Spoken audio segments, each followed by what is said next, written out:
పట్టి నేను సమర్పించు అందమైన జీవితానికి స్వాగతం. నమస్తే కళ్యాణ్ గారు. నమస్తే జయ గారు. కళ్యాణ్ గారు, మనకు వస్తున్న మెయిల్లో నుంచి నేను ఒక మెయిల్ చూశానండి. శేఖర్ అతని పేరు, అమ్మాయి పేరు దేవి, వైఫ్ అండ్ హస్బెండ్. వీళ్ళిద్దరి మధ్య ఇష్యూ. ప్రస్తుత కాలంలో ఇలాంటి ఇష్యూస్ ఉంటున్నాయేమో, బహుశా ఉంటున్నాయని అనుకోవాలేమో. ఒకసారి మాట్లాడండి, మీరు మాట్లాడాల్సిందే ఇది.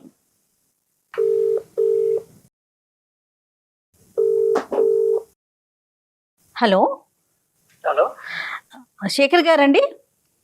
అవును మేడం. నేను అందమైన జీవితం ప్రోగ్రామ్ నుంచి కాల్ చేస్తున్నానండి. నాతో పాటు డాక్టర్ కళ్యాణ్ చక్రవర్తి గారు ఉన్నారు. శేఖర్ గారు మాట్లాడొచ్చా మీతో? మాట్లాడండి మేడం. రైట్, మీ మెయిల్ నేను చూశాను. ఒకసారి కళ్యాణ్ గారికి చెప్పండి అండి. శేఖర్ గారు సార్. నమస్తే, డాక్టర్ కళ్యాణ్ చక్రవర్తి అండి. నమస్తే సార్. ఏంటి సార్, ఏమైంది శేఖర్ గారు? ఏం లేదు సార్, నేను మా ఫ్రెండ్ ఇద్దరు చాలా ఫ్యామిలీ ఫ్రెండ్స్ గా ఉంటాం సార్. రైట్. చాలా క్లోజ్ గా ఉండేవాళ్ళం. మ్యారేజ్ కాకముందు నుంచి ఫ్రెండ్స్ బాగా. అయితే మ్యారేజ్ అయిన తర్వాత కూడా ఫ్రెండ్స్ గా ఉంటున్నాం సార్. చాలా క్లోజ్ ఫ్రెండ్స్ గా ఉండేవాళ్ళు. వాళ్ళ ఇంటికి నేను వెళ్తుంటా, వాళ్ళు మా ఇంటికి వస్తుంటారు. చాలా సరదాగా ఉండేవాళ్ళం సార్. కాకపోతే విషయం ఏంటంటే, నేను చూడరాని ఒక దృశ్యం చూశాను సార్. మీ పెళ్ళి ఎంతకాలం అయిందండి? నాకు పెళ్ళయి కనీసం ఒక 7 years అయింది సార్. పిల్లలు ఎంతమంది అండి? ఒక పాప, ఒక బాబు సార్. మీరు వర్కింగ్, ఆవిడ హౌస్ వైఫా? అవును సార్, ఆమె ఇంట్లోనే ఉంటుంది సార్. హౌస్ వైఫ్ అండి ఆమె. మీ ఫ్రెండ్ వర్కింగ్ అండి? అతను కూడా జాబ్ చేస్తూ ఉంటుంటాడు సార్, జాబ్. అయితే అతను మా ఇంటికి వస్తుంటాడు, నేను వాళ్ళ ఇంటికి వెళ్తుంటాను. చాలా ఫ్యామిలీ ఫ్రెండ్స్ క్లోజ్ గా ఉంటాను సార్. కాకపోతే ఈ మధ్య కాలంలో ఏంటంటే, ఒక రోజు నేను అనుకోకుండా బయటికి వెళ్దామని అనుకున్నాను సార్. ఒక చిన్న కారణం వల్ల ఆ రోజు నాకు ఒంట్లో బాగలేక ఇంటికి వచ్చాను సార్. ఇంటికి ఆఫ్టర్నూన్ ఇంటికి వచ్చేకల్లా కనీసం వాళ్ళు, అంటే నాకేమనిపించిందంటే, ఇంటికి ఇలా హెల్త్ బాగా సరిగా ఇష్యూగా ఉంది కదా, ఈ రోజు నేను ఇంక వెళ్ళలేను, డ్యూటీకి వెళ్ళలేను, ఇంటికి వెళ్దామని వచ్చేకల్లా వాళ్ళిద్దరూ ఒక గదిలో, అది ఒక రకమైన అసభ్యమైన మాటలు ఏంటంటే, నాకు ఎవరో అనిపించింది సార్. దగ్గరికి డోర్ తీసుకొని చూసి వెళ్ళకల్లా మా ఫ్రెండ్, మా ఆవిడ ఇద్దరు ఉన్నారు సార్. వెనక నుంచి వచ్చి చూసి ఆ కళ్ళారా దృశ్యాన్ని చూశాను సార్. నేను గుండె పగిలినట్టు అనిపించింది సార్ నాకు ఆ రోజు. ఎంతో ఆ రోజు నుంచి ఈ రోజు వరకు కూడా నేను చాలా బాధతో ఉన్నాను సార్. నిజంగా నైట్ నిద్ర పట్టక చాలా ఘోరంగా, అసలు ఆ పెయిన్ తలుచుకుంటేనే అది ఒక రకమైన బాధ వస్తుంది సార్. అది అసలు ఈ సబ్జెక్ట్ మీద ప్రశ్నలు అడగటం కూడా ఇదిగా అనిపిస్తుంది శేఖర్ గారు, సారీ. కానీ ఒక పరిష్కారం గురించి మమ్మల్ని అడిగారు కాబట్టి చెప్పటం అనేది మా బాధ్యత, కాబట్టి అడగవలసిన అవసరం ఉంది. ఈ 7 yearsలో మీరు చెప్పినటువంటి సంఘటనలు కాకపోయినా కూడా అటువంటి పరిస్థితులకి తగ్గట్టుగా మీ భార్య గారు ఎప్పుడన్నా వ్యవహరించారా? అటువంటి అనుమానం మీకు ఎప్పుడన్నా కలిగిందా? అసలు ఇంతవరకు ఇప్పుడు కూడా రాలేదు సార్ ఆ అనుమానం. ఇంతవరకు అసలు ఇప్పుడు కూడా మాకు అసలు తగలలేదు సార్. కాకపోతే నేనేంటంటే, ఆ రోజు ఎందుకు నేను అంటే నా హెల్త్ ప్రాబ్లం వల్ల బయటికి వెళ్దామని అనుకోని కూడా, డ్యూటీకి వెళ్దామని ఆ రోజు హెల్త్ పరంగా వెళ్ళాక ఎన్నికొచ్చాను సార్. ఆ రోజు ఈ దృశ్యం బయటపడింది సార్. ఇది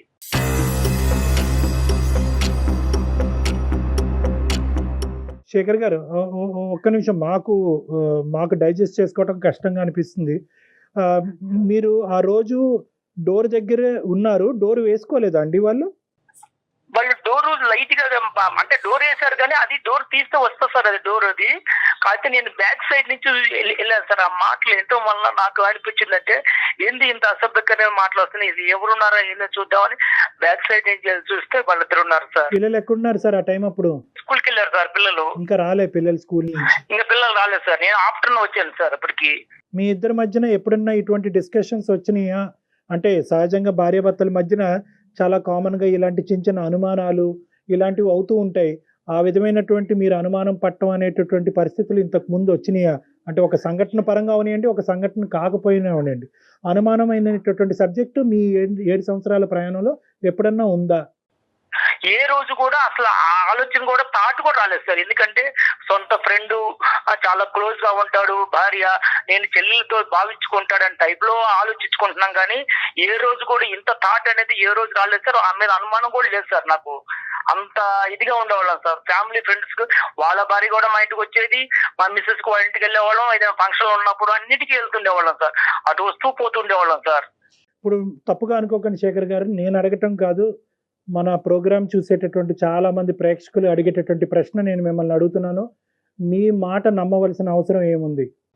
సార్ నీ కళ్ళారా చూశాను సార్, అది నీ కళ్ళారా చూడబట్టి ఇంత డిసిషన్ తీసుకుని ఎవరికి చెప్పుకోవాలో తెలియక ఏం చేయాలో తెలియక 10 రోజుల నుంచి మన ఏదో పడుతున్నాను సార్.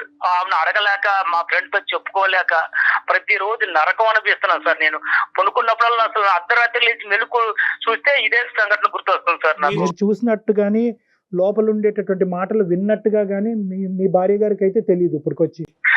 ఇంతవరకు తెలియదు సార్. వాళ్ళకి అసలు చెప్పడం కూడా చెప్పలేదు. నేను తిరుగుతూ అడగలేదు సార్. నేను ఎవరికి చెప్పుకోలేక ప్రతిరోజు మనోయాది అనిపిస్తున్నా సార్ నేనైతే. 4 గోళ్ల మధ్యన అడగవలసినటువంటి ప్రశ్నలు, ఒక క్లినిక్ లో అడగవలసిన ప్రశ్నలు తప్పని పరిస్థితిలో నేను ఈ రోజు మిమ్మల్ని అడుగుతున్నాను శేఖర్ గారు.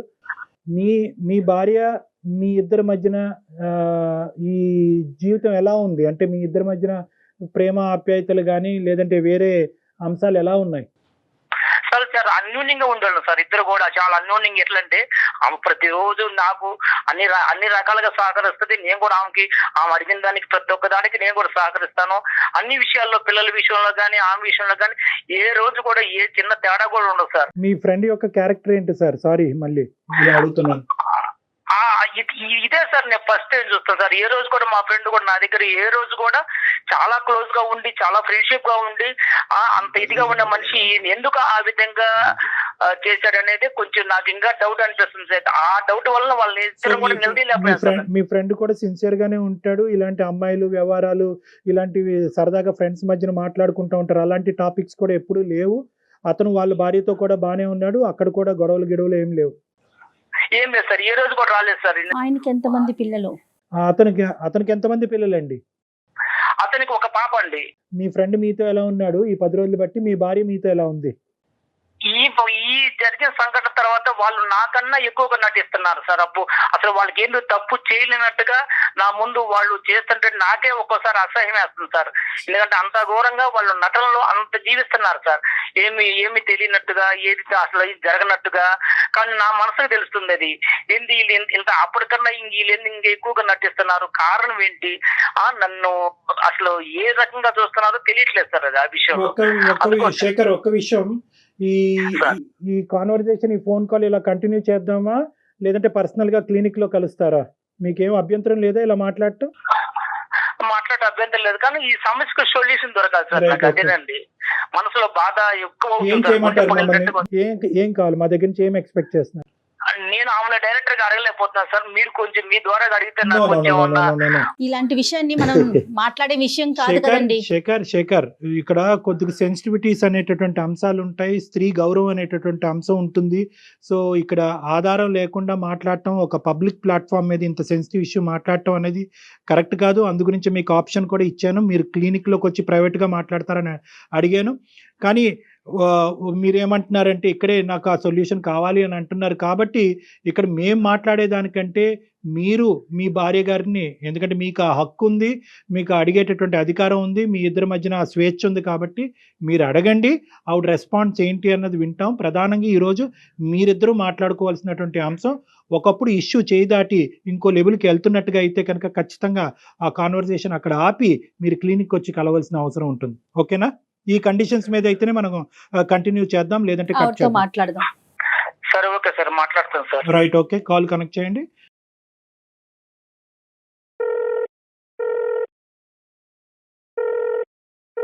హలో హలో దేవి, చెప్పు. ఏం చేస్తున్నావు? ఏం లేదు, మామూలుగా కూర్చున్నాను. పిల్లలు స్కూల్కి వెళ్ళారా? వెళ్ళారు. ఏం చేసింది ఈరోజు వంట? ఏముంది, వంకాయ కర్రీ వండాను, సగం పెట్టాను. ఇప్పుడు నీతో నేను ఒకటి మాట్లాడాలనుకుంటున్నాను. మరి నువ్వు ఫ్రీగానే ఉన్నావా ఇప్పుడు, లేదా వంట కార్యక్రమంలో ఉన్నావా? లేదు, వంట అయిపోయింది. చెప్పు. ఏం లేదు, నాకు కొంచెం మనసు బాధ అనిపిస్తుంది ఒక విషయంలో. దేనికోసం అంటే అది ఎలా చెప్పాలో నాకే తెలియట్లేదు. అది చెప్పడానికి కూడా నాకు అసలు మైండ్ సహకరించట్లేదు. నువ్వు చెప్తేనే కదా నాకు తెలిసేది. నాకెలా తెలుస్తుంది? నీకెలా తెలుస్తుంది అంటే అసలు ఈ మధ్య నీ దృష్టిలో ఏం నీ జరగలేనట్టుగానే నాకు చెప్తున్నారు ఎందుకని నువ్వు మీరు దేని గురించి మాట్లాడుతారో నాకు అసలు అర్థం కావట్లేదు. దేని గురించి మాట్లాడింది ఇది నాకు అర్థం కావట్లా. నువ్వు మాట్లాడేది కొంచెం అర్థం చేసుకోవడానికి ట్రై చెయ్యి. నాకంటూ ఇప్పుడు నీకంటూ ఏం తెలియదు అసలు నువ్వు చెప్తేనే కదా నాకు తెలుస్తుంది. నాకెలా తెలుస్తుంది? నీకెలా తెలుసుగా? అసలు కొంచెం మైండ్ తో మాట్లాడుతున్నావు, మైండ్ లేకుండా మాట్లాడుతున్నావు నువ్వు. అరే నువ్వేం మాట్లాడినా ఫస్ట్ అది ఆ క్వశ్చన్ నేనయ్యాలి, నువ్వు కాదు. నేను చెప్పాలా? నా నోటితో చెప్పించాలనుకుంటున్నారా మీరు? నీకు తెలీదా ఏం జరిగింది కూడా తెలీదా? అంటే నీ స్వార్థంగా నువ్వు చూసుకుంటున్నావు కానీ మనిషికి ఎందుకు ఇంత 10 వేల నుంచి మనిషి ఎందుకు బాధపడుతున్నాడు, ఎందుకు వస్తున్నాడు, సరిగా ఉండలేదు, మాట్లాడలేదు, పిల్లలతో మాట్లాడలేదు, కనీసం ఏమైనా కొంచెమైనా ఒక రవ్వంతైనా ఆలోచిస్తున్నావా? మీరు వెళ్ళొచ్చిన దానికి మీరే సరిగ్గా ఉండట్లేదు, సరిగ్గా తినట్లేదు, సరిగ్గా ఉండట్లేదు. ఏమైందని జరిగినా మీరు ఏమి మాట్లాడలేదు. ఇప్పుడు మీరు ఏదేదో మాట్లాడేస్తే నాకు ఎలా తెలుస్తుంది? మీ మధ్య ఈ మధ్య కాలంలో నీకేం తెలియట్లేదు అసలు. నువ్వేం చేసావో కూడా నీకు తెలియట్లేదా దేవి? నీకేం తక్కువ చేశాను నేను? కనీసం ఏ విషయంలో తక్కువ చేశాను చెప్పు? బట్టల విషయంలో తక్కువ చేశానా, తిండి విషయంలో తక్కువ చేశానా, లేకపోతే మనం ఏదైనా సరదాగా టూర్ వెళ్ళాలన్నప్పుడు ఏ రోజైనా నువ్వు అడిగితే తీసుకెళ్లకుండా, లేకపోతే ఎక్కడ సినిమాల విషయంలో తక్కువ చేశాను? ఏ విషయంలో తక్కువ చేశాను నన్ను ఇదిగా చేసావు నువ్వు అసలు? మీకు మీరు అలా మాట్లాడుకుంటూ వెళ్ళిపోతున్నారు. నేను ఏం తక్కువ చేశాను? ఏ రోజైనా మిమ్మల్ని క్వశ్చన్ మార్క్ వేసానా? ఏ రోజు కూడా మీరు చూడలేదని నేను అన్నానా? మరి నువ్వు చేసిన ఒక్క ప్రాబ్లం వల్ల నేను ఎంత నరకం అనిపిస్తున్నాను తెలుసా? నేను ఈ రోజు వరకు ఎవరికి చెప్పుకోలేక, ఫ్రెండ్స్ చెప్పుకునే సమస్య కాదు, తల్లిదండ్రులు చెప్పుకునే సమస్య కాదు, ఎవరికి చెప్పుకునే సమస్య కాదు. ఇది కళ్ళారా చూసినా అన్నంతగా అనిపిస్తుంది తప్ప అది నిజమో కాదు అని కూడా నాకే భ్రమ కలుగుతుంది.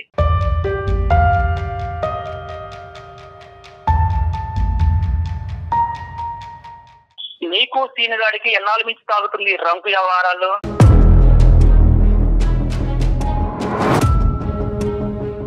ఏం మాట్లాడుతున్నావు అసలు? ఏం మాట్లాడుతున్నావా? మైండ్ ఉంటే మాట్లాడుతున్నావా? అంటే నీకు తెలియదా సీనిగాడికి నీకు ఎన్నాళ్ళ నుంచి సాగుతుందో తెలీదా? అర్థం అవుతుందా? ఏదేదో మనసులో ఏదో పెట్టుకొని ఏదో మాట్లాడుతున్నారు. అందమైన జీవితంలో కళ్యాణ్ చక్రవర్తి గారు సైకాలజిస్ట్ గారు ఉన్నారు.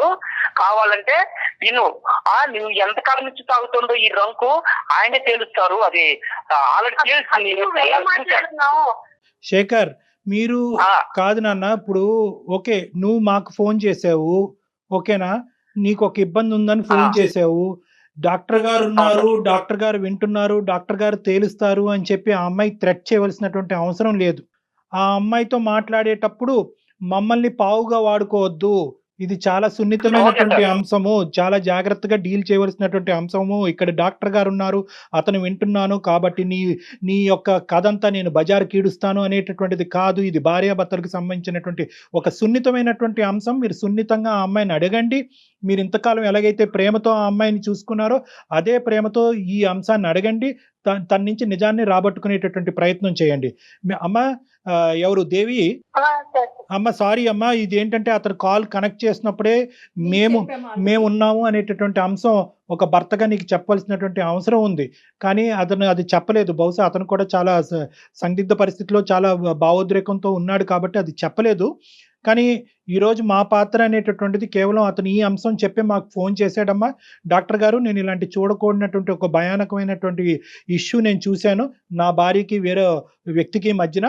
అయితే అది నేను డైరెక్ట్గా ఈ 7 సంవత్సరాలు బట్టి మా ఇద్దరి మధ్యన అటువంటిది ఏది లేకపోవటం వల్ల డైరెక్ట్గా నేను అడగలేకపోతున్నాను, మీరు అడుగుతారా అండి అని అడిగాడు. చాలేవయ్యా, మేము అడగటం కాదు, మేము ఫోన్లోనే అసలు ఇలాంటివి డిస్కస్ చెయ్యం, కావాలంటే హాస్పిటల్కి వస్తావా, 4 గోళ్ల మధ్యన మాట్లాడదాం అంటే లేదు సార్ అది ఇక్కడే తేలాలి. సో ఈ అంశం గురించి ఒక నిమిషం దేవి, ఒక నిమిషం నాన్న, నీ పర్మిషన్ తీసుకోవాలి, నీ కన్సెంట్ తీసుకుని మేము కంటిన్యూ చేయాలి. ఈ ఇష్యూ అతని మనసులో ఒక భావోద్రేకం ఉంది, ఒక వేదన ఉంది, ఇది ఈ రోజు ఇక్కడే తేల్చుకోవాలని అనుకుంటున్నాడు. ఈ ప్లాట్ఫామ్ మీద, అందమైన జీవితం అనేటటువంటి ఈ ప్లాట్ఫామ్ మీద నేను డాక్టర్ కళ్యాణ్ చక్రవర్తి, మన సీనియర్ యాంకర్ జయ గారు, మేమిద్దరం ఈ కేసు డీల్ చేయటం అనేది నీకు ఇష్టమేనా, లేదా క్లినిక్ వచ్చి 4 గోళ్ల మధ్యన మాట్లాడాలని అనుకుంటున్నావా? ఫస్ట్ ఆయన ఏం చెప్తున్నారు అన్నది నాకు క్లారిటీ లేదు సార్. ఆయన నా మీద బురద చెల్లుకునే ప్రయత్నం చేస్తున్నాను సార్. అదే నాన్న, నీకు ఓకే అంటే కనుక ఫర్దర్గా వెళ్దాం. సో బేసికలీ ఏంటంటే ఒక 10 రోజుల క్రితం నీ భర్త గారు నిన్ను వేరే వ్యక్తితో చూశాడంట. సో అది అతను చాలా మనస్తాపం చెందాడు. ఏం చూశాడు, ఎలా చూశాడు, ఇవన్నీ వద్దమ్మా, ఇవన్నీ మనం మాట్లాడుకోవద్దు. కానీ అతను చూశాడంట. సో దాని గురించి మీ అభిప్రాయం. సరే చూసేటప్పుడు అప్పుడే అడగాలి కదా సార్. ఆయన మనసులో ఏదో పెట్టుకొని నా మీద బురద జల్లే ప్రయత్నం చేస్తున్నాడు సార్. మనసులో ఏదో పెట్టుకున్నాడు. ఏం జరిగింది నీకు తెలియదు, నువ్వు ఏం చేస్తావు తెలియదా నీకు? ఏం జరిగింది? ఆ రోజు నేను పట్టుకుంటే నీ పొరుగు పోయి తెలుసా? ఆ రోజు నేను పట్టుకుంటే నీ పొరుగు పోయి తెలుసా?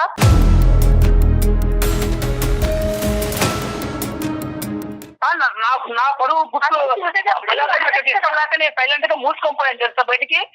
కళ్ళ చూసి కూడా మూసుకొని పోయాను ఆ రోజు.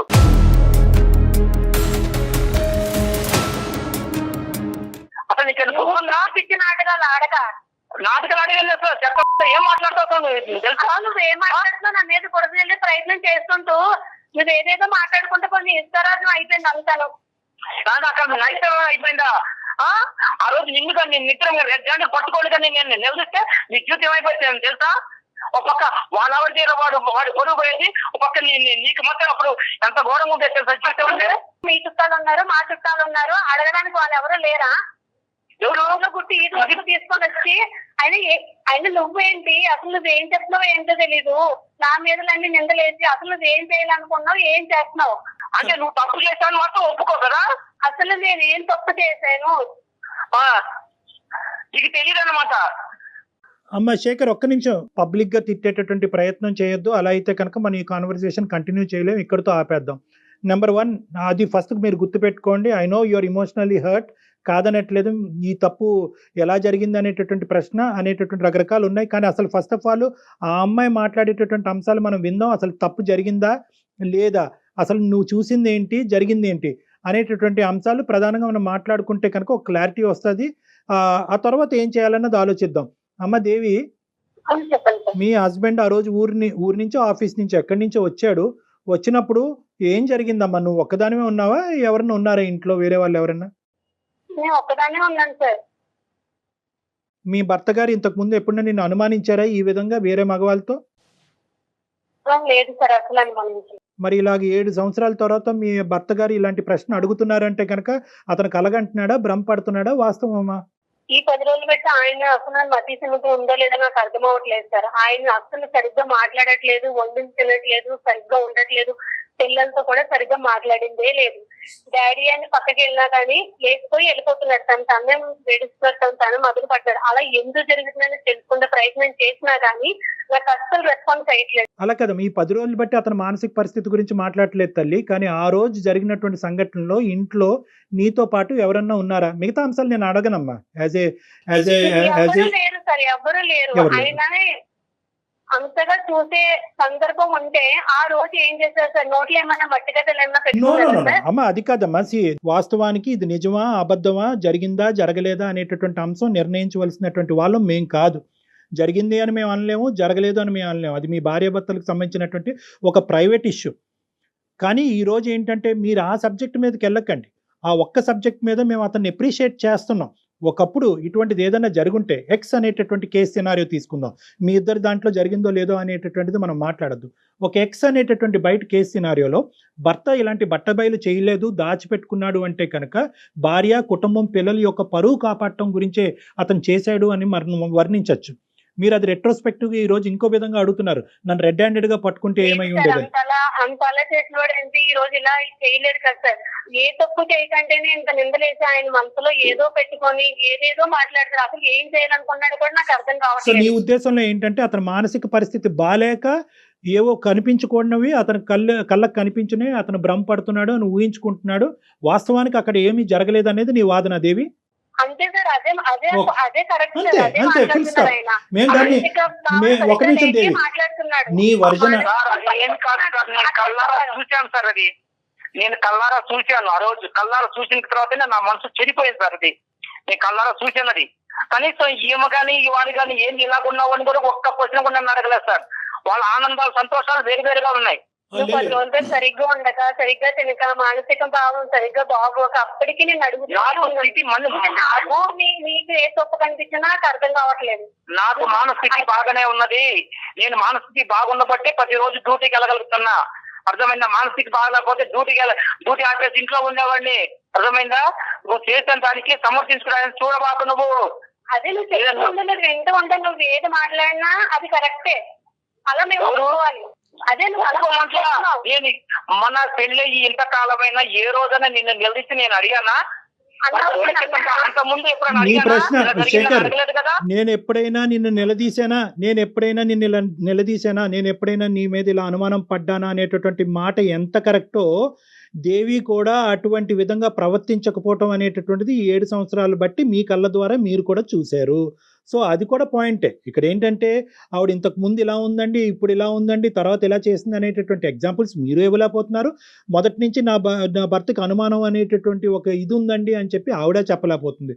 సో ఇదేంటంటే ఒక ఇన్సిడెంట్ చుట్టూరు జరిగినటువంటి ఒక ఇష్యూ కింద మనం పరిగణలోకి తీసుకోవాలి. సో మీరిద్దరూ మేడ్ ఫర్ ఈచ్ అదర్. మీరిద్దరూ ఇప్పుడు వరకు మీ ప్రయాణం చాలా సాఫీగా జరిగింది, ఎటువంటి ఇబ్బందులు లేకుండా జరిగింది. ఇప్పుడు ఉండేటటువంటి ఈ పరిస్థితిలో మీరేదో చూడరానటువంటిది మీరు చూశారని అంటున్నారు. ఆవిడేమో వచ్చి మీ మానసిక పరిస్థితి బాలేక మీకు అది కనిపించింది, కానీ నా క్యారెక్టర్ అసాసినేషన్ చేసే హక్కు నీకు లేదు అని అంటుంది. సో ఇది చాలా సెన్సిటివ్ ఇష్యూ. ఎప్పుడు ప్రవర్తించిన వింతగా ప్రవర్తిస్తున్నారు. అది ఎందుకు వలన జరుగుతుంది అన్నది నాకైతే తెలియట్లేదు. ఏం తెలియట్లేదు. నేను కేవలము పిల్లల దృష్టిలో పెట్టుకొని శేఖర్, వాళ్ళు మీరు ఎంత వేదనలో ఉన్నారు, ఎంత బాధలో ఉన్నారు అన్నది మాకు అర్థమవుతుంది. అదే విధంగా ఈ ప్లాట్ఫామ్ మీద నీ భార్య గారి యొక్క క్యారెక్టర్ గురించి మాట్లాడి ఒక కన్క్లూజన్కి వచ్చి ఒక కన్ఫర్మేషన్ ఇచ్చేటటువంటి వేదిక ఇది కాదు. ఎందుకంటే నేను చూసింది అబద్ధం అండి, నా భార్య పరువు నేను ఇలా పబ్లిక్గా వచ్చి తీసుకుంటానా అనేటటువంటి అంశాల గురించి ఈ వేదిక అది మాట్లాడదు. అట్ ద సేమ్ టైం ఆవిడ క్యారెక్టర్ని అసాసినేషన్ చేసేటటువంటి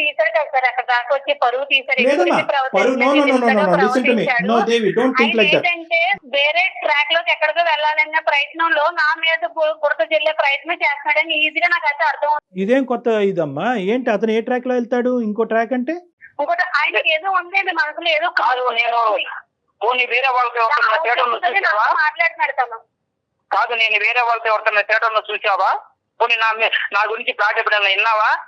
ఒకసారి క్లినిక్ వచ్చి మాట్లాడినట్టు బాగుంటుందేమో కళ్యాణ్. శేఖర్, ఇక్కడతో ఆపుదాం ఒక్క నిమిషం. దేవి, అమ్మ దేవి, ఏమండి శేఖర్ గారు, మనం ఇక్కడతో ఆపవలసినటువంటి అవసరం ఉంది. ఎందుకంటే ఇది ఒక పబ్లిక్ ప్లాట్ఫామ్. ఇక్కడ ఇంత సున్నితమైనటువంటి అంశాలు సహజ సిద్ధంగా మేము డిస్కస్ చేయము.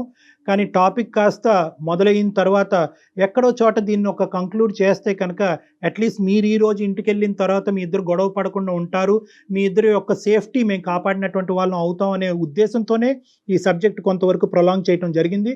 ఇక్కడ 2 అంశాలు నేను పరిగణలోకి చెప్పాలి అని అనుకుంటున్నాము. దేవి గారు, ఇక్కడ మీ క్యారెక్టర్ ఎవరు అసాసినేట్ చేయలేదు, ఎవరు కూడా మిమ్మల్ని వేలెత్తి చూపెట్టలేదు, మీరు తప్పు చేసినట్టుగా ఎవ్వరూ మాట్లాడలేదు.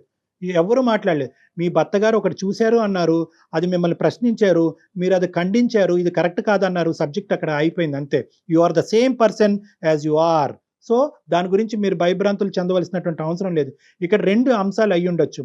ఆ 2 అంశాలు, ఒకటి ఏదైనా జరిగి ఉండొచ్చా అనేటటువంటి ఒక అంశం, రెండోది ఇతను అనుమానం కానీ లేదంటే ఒక సైకలాజికల్ పరంగా ఏమైనా ఇబ్బంది పడుతూ ఉండొచ్చా. ఈ 2 అంశాలు మనం వెరీ క్లోజ్డ్ ప్లేస్లో, అంటే ఒక 4 వాల్స్ మధ్యన మాట్లాడుకోవాల్సినటువంటి ఒక సున్నితమైనటువంటి అంశంగా నేను పరిగణిస్తున్నాను. కాబట్టి ఇది ఇంకా ఫర్దర్ గా ఎక్స్టెండ్. ఓకేనమ్మా, అనుమానమే కానివ్వండి, ఈ అనుమానమేనమ్మా.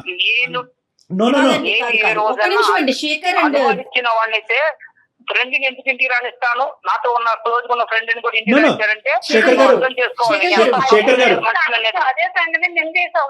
మీరు 100 చెప్తే ఆ అమ్మాయి 200 చెప్తుంది. Okay, this thing will prolong for ever and ever. So నా ఉద్దేశం ఏంటంటే ఆపండి, ఇక్కడి వరకు ఆపండి. మీరు వచ్చి నన్ను పర్సనల్గా కలవండి, మనం క్లినిక్లో కూర్చుందాం, మాట్లాడుకుందాం. ఈ సబ్జెక్ట్ని ఇక్కడితో ఆపండి. దయచేసి ఎవరు పెద్ద నిర్ణయాలు తీసుకోవద్దు. ఎవరి సేఫ్టీ, మీరు పిల్లల గురించి ఉన్నారు, దీని గురించి నిందించుకోవద్దు. మళ్ళీ నా దగ్గరకు వచ్చేంత వరకు ప్రశ్నించుకోవద్దు, నిందించుకోవద్దు, అలజడి చెందొద్దు, గొడవ పడద్దు. ఎందుకంటే పిల్లలు ఉన్నారు, చిన్న పిల్లలు ఉన్నారు, వాళ్ళు ఇబ్బంది పడతారు. ఇది ఏదన్నా ఉంటే కనుక, ఈ సబ్జెక్ట్ ఏదైనా డిస్కషన్ ఉంటే కనుక అది నా రూమ్ లో మనం మాట్లాడుకుందాం. డాక్టర్ గారిని కలిసే ప్రయత్నం అయితే చేయండి. 7 years పాటు మీరిద్దరు చాలా హ్యాపీగా ఉన్నారు. ఏదో ఒక ఇష్యూ వల్ల, అది నిజం అవ్వచ్చు, అబద్ధం అవ్వచ్చు, భ్రమ అవ్వచ్చు, కల అవ్వచ్చు, ఏదన్నా అవ్వచ్చు, కానీ ఒక్క ఇష్యూ వల్ల దయచేసి జీవితాలను పాడు చేసుకోవద్దు. ఈ సమస్యకు కూడా, ఇలాంటి సమస్యకు కూడా పరిష్కారం ఉంటాయి. నమ్మకంతో ముందుకెళ్ళటం ఒకటే దారి, అదే నమ్మకంతో నా దగ్గరికి రావటం అనేటటువంటిది ఒకటే దారి. సో కాబట్టి మీకు మా నెంబర్ షేర్ చేస్తాం. ఈ కాల్ అయిపోయిన తర్వాత మీరు ఆ నెంబర్కి ఫోన్ చేసి నా అపాయింట్మెంట్ తీసుకుని ఒకసారి డైరెక్ట్గా వచ్చి కలిసి మీ యొక్క ఆలోచనలు మార్చుకునే ప్రయత్నం చేయండి. రైట్ శేఖర్ గారు. Okay sir. ఓకే అండి. రైట్ అండి దేవి. కీప్ సేఫ్ అమ్మా, కీప్ సేఫ్. సరైన సమాధానం చెప్పారు కళ్యాణ్ జీ. ఎందుకంటే మనం ఈ వేదిక మీద ఇలాంటి సున్నితమైన అంశాలు మనం మాట్లాడుకోలేము. అతను అంత సున్నితమైన ఇష్యూ చెప్పగానే ఈ రోజు ఆఫీస్ నుంచి ఇంటికి వెళ్ళి ఎటువంటి అనర్థమైనా జరగచ్చు. ఈ రోజు ఈ ప్లాట్ఫామ్ మీద ఈ కేసు టేకప్ చేయడానికి ఒకే ఒక ఉద్దేశం ఏంటంటే అతను చాలా యాజిటేటెడ్ గా ఉన్నాడు. అవునవును. ఇన్ని రోజులు 10 రోజులు బట్టి నేను మెయిల్ లో కూడా నాకు చనిపోవాలనుంది, అక్కడ దాకా వెళ్ళాను, నాకు పిల్లలు గుర్తొచ్చారు, చనిపోవటమా ఇంకొన్ని సందర్భాల్లో చంపేయటమా. సో ఈ రెండు రిస్క్స్ ఉన్నాయి కాబట్టి అట్లీస్ట్ అతనిలో ఉండేటటువంటి ఈ వేదన, ఈ వేడి తగ్గించి వేరే ప్లాట్ఫామ్ దగ్గరికి వస్తే కనుక ఒక సొల్యూషన్ దొరుకుతుందనే నమ్మకం ఇవ్వటమే. ఖచ్చితంగా వాళ్ళు మనకి కాంటాక్ట్ చేసి ఇమీడియట్ గా వాళ్ళతో మాట్లాడే ప్రయత్నం చేయండి కళ్యాణ్ జీ. షూర్ అమ్మా. రైట్ అండి. థ్యాంక్ యూ సో మచ్ అండి. నమస్తే. అందమైన జీవితం మరిన్ని ఎపిసోడ్స్ కోసం సుమన్ టీవీ లైవ్ ఛానల్ ని సబ్స్క్రైబ్ చేసుకోండి. ఈ వీడియో కనుక మీకు నచ్చినట్లయితే లైక్ చేయండి, షేర్ చేయండి. మరిన్ని వీడియోస్ కోసం మా ఛానల్ ని సబ్స్క్రైబ్ చేయండి. సుమన్ టీవీలో మీ పర్సనల్ అండ్ బిజినెస్ ప్రమోషన్స్ కోసం కింది నెంబర్ కి కాంటాక్ట్ చేయండి.